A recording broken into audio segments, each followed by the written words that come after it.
Cari amici, bentrovati a Radio Chef. In questa puntata, indovinate un po' di cosa parliamo, uno degli appuntamenti in assoluto più attesi dell'autunno, ovvero cantine aperte a San Martino. Siamo pronti per gustare allora i vini del nostro territorio in un'atmosfera veramente unica che ci coccola, quella dell'autunno, del foliage, ma anche del piacere di andare a visitare le cantine di tutto il territorio del Friuli Venezia Giulia. Noi ne parliamo oggi con Laura Ceccone, event manager del Movimento Turismo del Vino del Friuli Venezia Giulia. Buongiorno e benvenuta. Buongiorno a tutti e grazie a tutti per averci accolto nella vostra bellissima trasmissione. E appunto sì, siamo con cantina aperta a San Martino, il sabato 8 e domenica 9 novembre ritorna l'appuntamento annuale firmato Movimento Turismo del Vino, perché andremo a festeggiare la fine della vendemmia con tutto il pubblico, con tutti coloro che vorranno essere accolti dai vignaioli nelle cantine.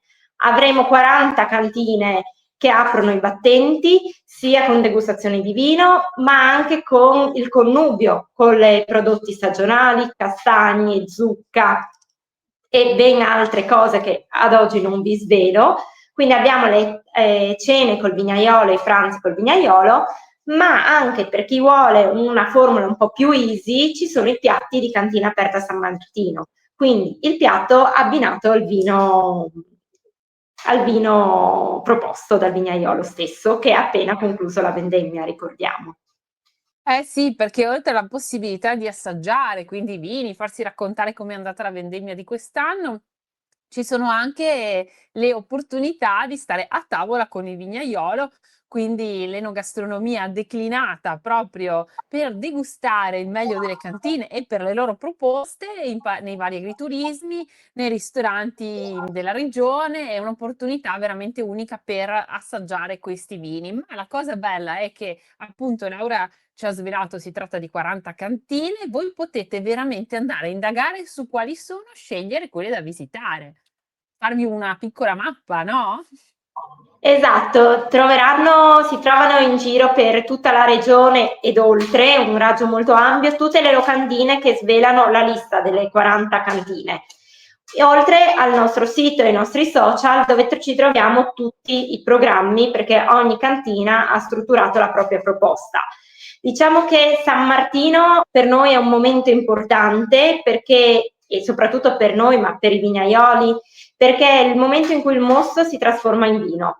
Quindi viene data la possibilità al pubblico di odorare i profumi post vendemmia, oltre nella visuale dei colori che ci stanno abbracciando in questo periodo che sono bellissimi, e quindi degustare i vini appena nati, magari anche confrontandoli con etichette di annate un po' più importanti. Quindi si va proprio a sottolineare la cultura del bere bene e del bere comunque accompagnati a tutta la storia che il vignaiolo ci sa raccontare.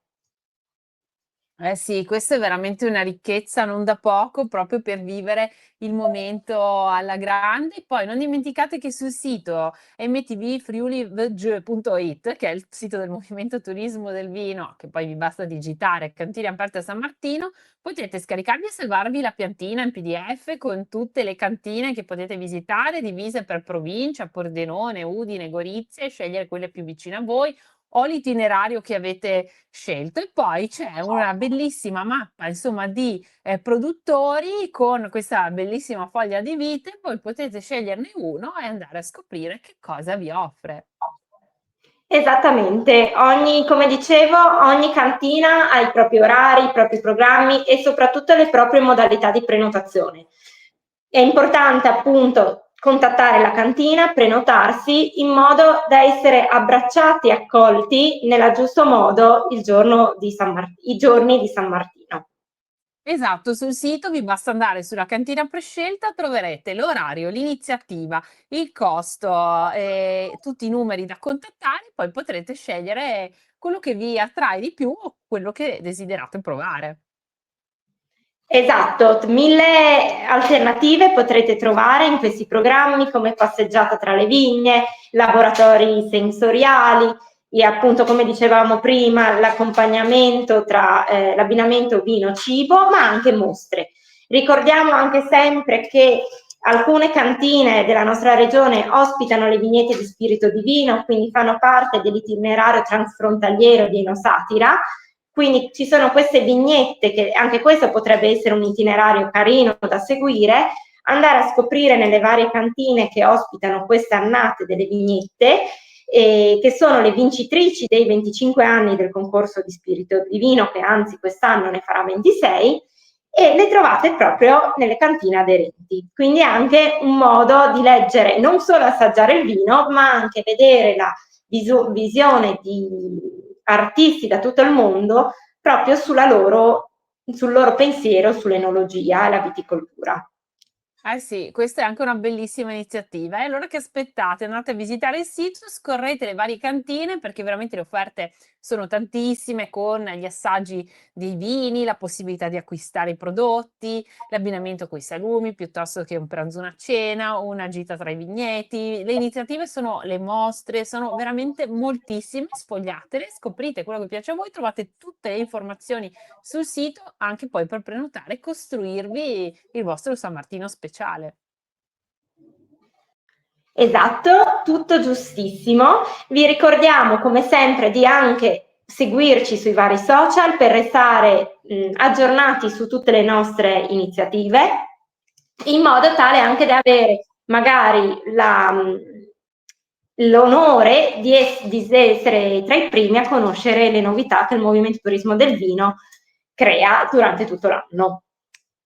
E Laura, che dire, ci si ritrova in cantina. Io ricordo che anche sul sito di turismofvg.it trovate tutte le informazioni per vivere la regione e questa giornata speciale di San Martino in cantina, magari in compagnia, e questo vi aiuterà sicuramente a trovare tutti gli aspetti positivi anche dell'autunno, adesso che abbiamo cambiato da poco l'ora, magari abbiamo meno ore di sole. Beh, immaginate un bel weekend da trascorrere in cantina, sicuramente vi aiuterà a riprendere la settimana alla grande, Laura.